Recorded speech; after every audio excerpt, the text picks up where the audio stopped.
Nice. Welcome back. So, Today I will be painting this guy. a couple knights fighting in This a warrior. cave. Setting similar to this.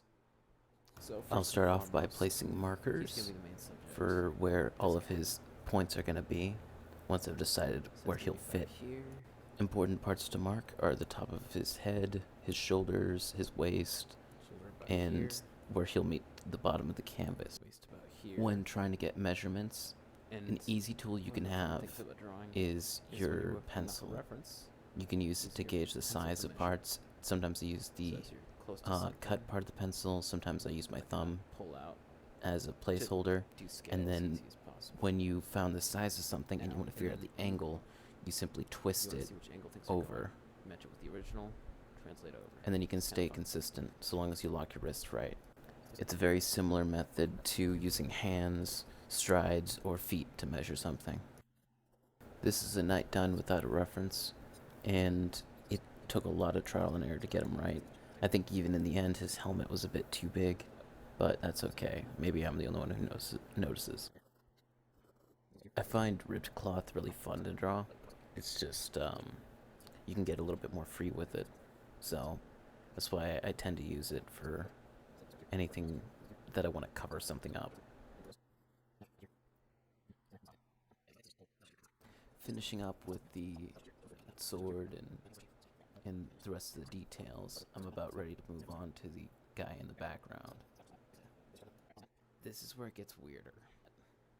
I want him to be at a distance, so he might be like, I think from there to there. Maybe a bit taller. Be kind of weird to have his head at the same level, but I actually think that might work. This guy I'm a lot happier with. It made it easier that I was directly referencing Artorias from Dark Souls 1. I approached this guy with a slightly different method than I did with the other guy. I did a net and a skeleton. With the other guy, I just did like cylinders and circles. The majority of the details I was gonna do in the painting stage, so I was just worried about blocking in the general area of what he's gonna be. And then I'll decide the rest of it when I start laying paint.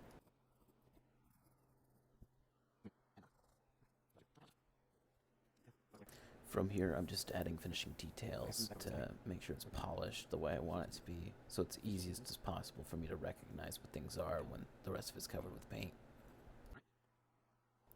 Now, start adding whatever the background's gonna be. This stage of drawing the rocks in is going to be the easiest part of the whole project, because the rocks are going to be mostly detailed in the paint and not so much in the initial drawing itself. After that, it's all about mixing the paints and getting the color I want for the rocks. It's going to be a deep blue, and it's going to try to be like a little murky color. Give it that damp I look. got it. First try. That's the color I want. I really enjoyed this part because I got to go a little crazy and just mix it as I go. Luckily, when it's still wet, you can still keep mixing the colors in, and it didn't start off the shade I wanted, so I kept mixing it in.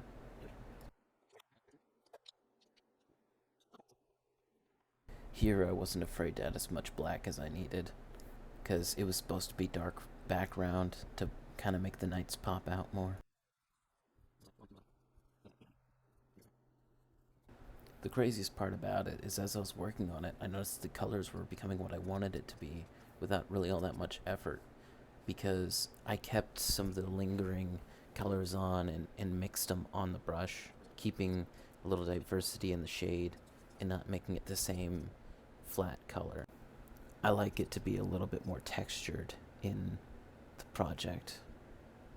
This is the fun thing about anything that's a natural formation, is the more murky and the more rugged the texture ends up being, the better, and you can get as crazy with it as you want.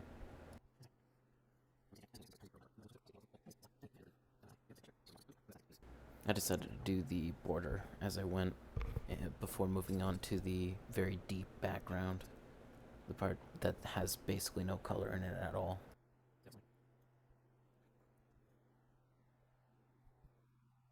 Finally, it was just up to doing the finishing touches on the background.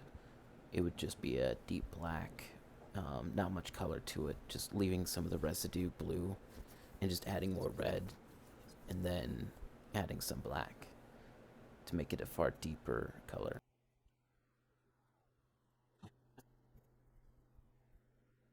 This part was kind of a very easy part, little mind work to it. The only hard part was making sure I stayed outside of the outlines for the characters. I didn't want them to be dug into too much and then have to paint over black.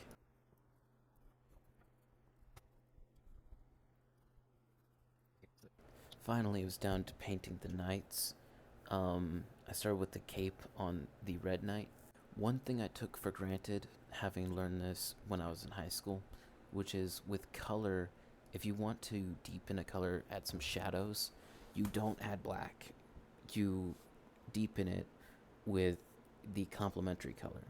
So with red, I used green to deepen the color. But if you wanted to deepen a blue, you would add orange. If you wanted it to deepen a yellow, you would add a very little bit of violet, because a little bit of violet goes a long way. A very easy mistake to make is when mixing colors, you just start adding black to darken it, which is when you start getting into the misnomer of darkening rather than deepening, that's how you can really mess up the color. Remember that when it comes to color and shade, you think of deepening because the farther something away, the muter the color gets. It's kind of like when you look at the atmosphere or like at clouds or mountains in a distance, it's harder to see them and their color sort of fades. You treat adding any color the same way. You create gray, like a very meat gray, by mixing all the colors together. That's how you make gray. It's not just through mixing white and black. Black is the absence of light. White is the presence of light. However, in the inverse, when it comes to pigment, black is the presence of color, white is the absence of color. If you were to mix all the colors together, you'd create a kind of gray or closer to black. That's why in most of my projects, I've very rarely used black unless it is the staple tone I want to go with for the art. Mm-hmm. With that lecture aside, I screwed that very thing up when I was working on the blue cape for the Blue Knight. This was later in the night, so I got kind of impatient and I just went with blue. That was not what I should have done. I should have mixed colors a bit better, but I got lazy. I do end up fixing it later though, when I'm finishing up the touches on the cape. The most difficult part was doing the silvery metally color on the armor. It took a lot of trial and error. I started with the base color of blue and I went back on that and I decided to make a more mute color in the end.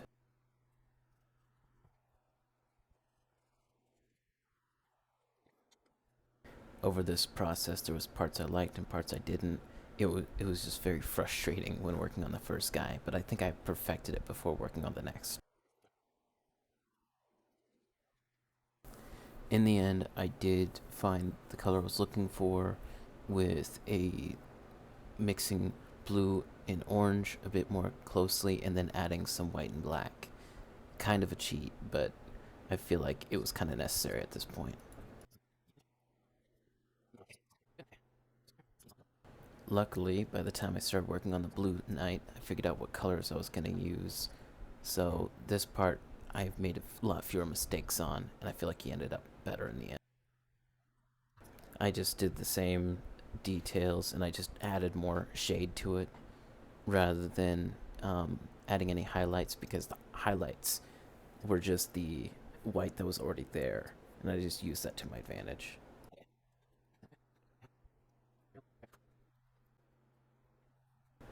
Now I'll just leave with the time lapse of everything that I had left to do when it came to correcting everything.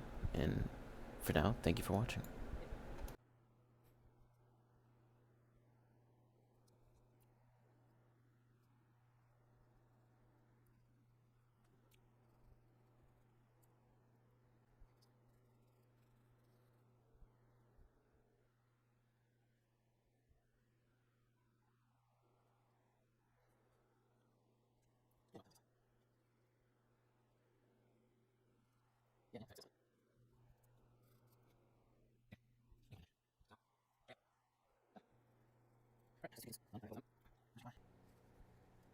Ow.